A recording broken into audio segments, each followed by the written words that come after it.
बिस्मिल्लाहिर्रहमानिर्रहीम। अस्सलाम वालेकुम वरहमतुल्लाहि वबरकातुहू। काबिल एहतराम व्यूअर्स, मेरी दिल से दुआ है कि अल्लाह ताला आप लोगों की सेहत में, आपके उम्र में और आपके रिज़्क़ में बेबहा बरकतें रखें।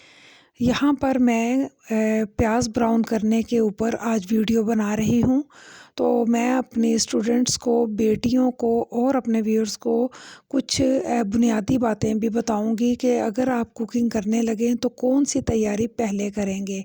पहले अनियन लेंगे 1.5 किलो और एक साइज़ में लेने के बाद इनको दोनों साइड कटिंग करके छिलका उतारेंगे। और कौन कौन सी ऐसी चीज़ें हैं जिसको इसकी फ्राई से पहले तैयार करके करीब रख लेना है।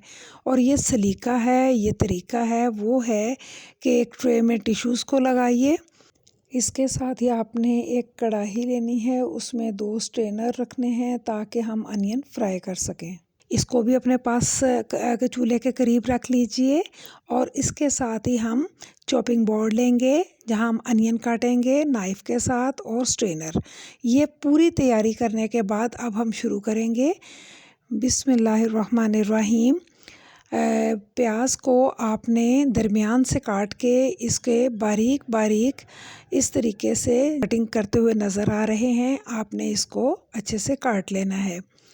तो व्यूअर्स, यहाँ पर आप में प्याज के अंदर थोड़े थोड़े मोटे मोटे पार्ट्स हैं, उसको अलग करेंगे। मेहनत का काम अभी जगह पर हम कर लेंगे। तो ये मैं आपको दिखा रही हूँ, आप वीडियो को बागौर सुने और बागौर देखें। तो यहाँ पर हम दोनों 2 दफ़ा मैं आपको करके दिखा रही हूँ ताकि आप अच्छे से इसको वॉच करें। तो व्यूअर्स, ये जो अनियन फ्राई करने वाला काम है ये हमारे सारा रमज़ान भी, और अगर आप कोई बड़ी पार्टी कर रहे हैं तो आप 1 हफ़्ता पहले भी अगर आप अनियन को तैयार करके इस तरह फ्राई रख लेते हैं तो आपकी बहुत सारी डिशेस में आसानी हो जाती है। और आसानियों के लिए ही ये जो यूट्यूब का चैनल है ये वर्क करता है। और हमारी जो मेन कॉज़ है वो है आसानियाँ बांटना। तो इस वक्त हम लोग कटिंग कर रहे हैं और साथ में मोटे मोटे उसके चंक्स को अलग करके मैं आपको आगे ज़रूर बताऊंगी कि इस प्याज का हमने क्या करना है। तो फ़िलहाल जो ये प्याज है मैं आपको इसके पार्ट्स भी दिखाऊंगी, अभी आप देख लीजिएगा। और जब आप काटेंगे तो बिल्कुल ऐसे ही आपने कटिंग करनी है। तो इसको चूँकि हम धोए बगैर ही इंशाल्लाह फ्राई करेंगे तो आप लोग इस लेवल पर इसे स्ट्रेनर में अलग अलग निकालते जाएं।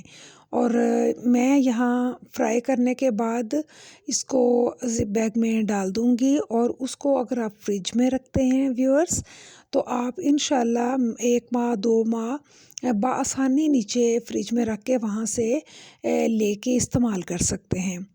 और यहाँ पर मैंने चूँकि सारी प्याज ही माशाल्लाह काट ली है और इसको अपने अपने हाथों से मसल के तो इसको सारे जो चंक्स हैं उनको अलग कर लेना है ताकि फ्राई करते हुए ये आपस में जुड़ा हुआ ना हो और इसे फ्राई होने में कोई दिक्कत ना आए। तो ये काम कर लिया। ये प्याज आप किसी भी तरह, अगर जैसे हम हांडी बनाते हैं तो काटते हैं ना, तो उस जगह इस्तेमाल कर लेंगे। तो यहाँ बिस्मिल्लाहिर्रहमानिर्रहीम खुला ऑयल लीजिएगा क्योंकि फ्राइंग में हमें आसानी होती है। तो यहाँ पर अब हम इसको तेज़ गरम करेंगे और इसमें एक चंक जब आप डालेंगे ना अनियन का, तो जब वो फ़ौरन ऊपर आ जाएगा तो आपको इसका टेम्परेचर बताएगा कि अब ये फ्राई करने के लिए तैयार है। तो पहला बैच हम डालेंगे। बिस्मिल्लाहिर्रहमानिर्रहीम। टोटल 1.5 किलो प्याज की सफाई के बाद जो प्याज मेरे स्ट्रेनर में मौजूद है ये 3 बैचेस में फ्राई हुआ था। तो यहाँ पर आपने डाला और इसको आपने जो ही आपने अनियन शामिल कर लिया तो आपने स्ट्रेनर के साथ इसको 1 से 2 दफ़ा आपने इसको घुमाना है और थोड़ी देर के लिए फिर आपने इसको छोड़ना है।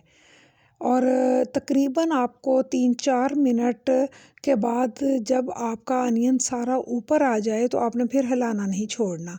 फिर ये इस लेवल तक जहाँ तक अब आप देख रहे हैं, यहाँ तक आपने मुसलसल हिलाना है इसको और इसको गोल्डन करना है, लाइट गोल्डन। और अब आपको लगेगा कि अभी तो ये ब्राउन नहीं हुआ, डार्क ब्राउन करना है हमें, तो बिल्कुल भी नहीं डियर्स, यहाँ पर आपको अब निकालना है। और आप जब इसे टिश्यू पर डालेंगे ना, तो फिर ये तब भी अपने गर्मी की वजह से अपना कलर चेंज करेगा। तो ये वो एक इम्पॉर्टेंट टिप है कि जहाँ के बाद जो हमारे व्यूअर्स और बच्चे ऐसे स्टूडेंट्स हैं जो अभी नई नई कुकिंग कर रही हैं, तो उनको यहाँ पर इस लेवल पर बहुत गौर से देखना है। ये इम्पॉर्टेंट टिप है, इसको आपने स्किप नहीं करना। सेकंड बैच शामिल कर दिया है और जो मैंने निकाला है ना स्ट्रेनर में, इसे अब वो जो ट्रे हमने तैयार की थी टिश्यू वाली, देखा वो अगर हमने तैयार करके ना रखी होती तो इस वक्त मुश्किल होनी थी ना। तो मेरी ये बातें आप याद रखा करें कि अब हम वो अनियन इस पर डालेंगे और जल्दी जल्दी अगर आप यहाँ रख दोगे ना तो फिर ये नरम पड़ जाएगी। फ़ौरन आपने इसको फैला देना है, बारीक लेयर करके सारी ट्रे में फैला दें। अगला बैच भी तैयार होगा तो उस वक्त तक ये ठंडी हो जाएगी हवा लगने से और क्रिस्पी भी हो जाएगी। देखिए माशाल्लाह दूसरा बैच भी रेडी हो गया है। इसी तरह मैं तीसरा बैच भी तैयार कर लूँगी और फिर सारा अनियन माशाल्लाह रेडी है। अब हम इसको जो है तैयार करके, तो इसको अब मैं आपको बैग में डाल के भी दिखा रही हूँ। ये इस तरह आप संभाल दें और इसमें से थोड़ा सा अनियन लिया और आप बना लें। मेरी वीडियो चूँकि यहाँ ख़त्म नहीं होगी, मैंने अपनी बेटियों को ट्रेनिंग देनी है और वो ट्रेनिंग क्या कहती है कि एक मसाला बना के मैं उन्हें थोड़ी सी ट्विस्ट जो है ना, आम मसाला जब हम बनाते हैं फ्रेश अनियन का और अगर हम फ्राई अनियन का बनाते हैं उसमें फ़र्क क्या है, तो चलें हम आगे देखते हैं। 1 कप मैंने अनियन लिया, इसको मैं प्लेट में डाल के तो इसको चूरा कर लूँगी और ये बिल्कुल इस टाइम बहुत ही ज़्यादा माशाल्लाह क्रिस्पी है, कलर बहुत ही क्लासिक है। तो आप देखें माशाल्लाह इस कलर के बाद अब हम काम क्या करेंगे। देखें कढ़ाई में हम डालेंगे ऑयल, 2 चम्मच आपने ऑयल डाला क्योंकि मुझे सहरी के लिए सालन तैयार करना है अभी। अब हम आम तो प्याज डालते हैं हमेशा और उसे ब्राउन करते हैं, हमारा प्याज तो तैयार है। तो इस वक्त हम यहाँ अदरक लहसुन का पेस्ट डालेंगे और इसको हिलाएंगे और फिर सेकंड जो स्टेप पर हम फ्राई अनियन डालेंगे। तो ये वो पॉइंट है जो कि फ्राई अनियन से ऐसे मसाला बनाते हैं, पहले पेस्ट अदरक लहसुन की, फिर फ्राई अनियन ये डाला, थोड़ा सा पानी डाला ताकि ये थोड़ा सा सॉफ्ट हो जाए और देखिए थोड़ा सा बस ऐसे ही थोड़ा सा पानी डाला, इसको घुमाया और इसके अंदर अब मैंने ये जो है ना हमारा टमाटर, इसका मैंने छिलका उतार के बारीक बारीक चॉप कर लिया और 2 मैंने सब्ज़ मिर्चें डाली हैं। तो इस वक्त मैं इन दोनों को कर रही हूँ तैयार और मुझे सहरी के लिए अभी सालन तैयार करना है। और यहाँ पर अब तो थोड़े से स्पाइसेस जाएंगे क्योंकि मुझे सिर्फ थोड़ा सा ही सालन बनाना है जो सहरी में ही मुझे चाहिए, बात के लिए नहीं चाहिए। तो आप देखें इस तरह थोड़ा सा मसाला लिया और फटाफट इसमें पानी डाला, इसको कवर कर दिया, तो माशाल्लाह ये तैयार है। और आप इसके बाद इसके स्मूथ टेक्सचर को देखने के बाद मुझे ज़रूर शेयर कीजिएगा कि आपको मेरी ये कोशिश कैसी लगी। तो अगर आपको पसंद आए तो लाइक और शेयर ज़रूर कीजिएगा, सब्सक्राइब भी कीजिएगा अगर नहीं किया।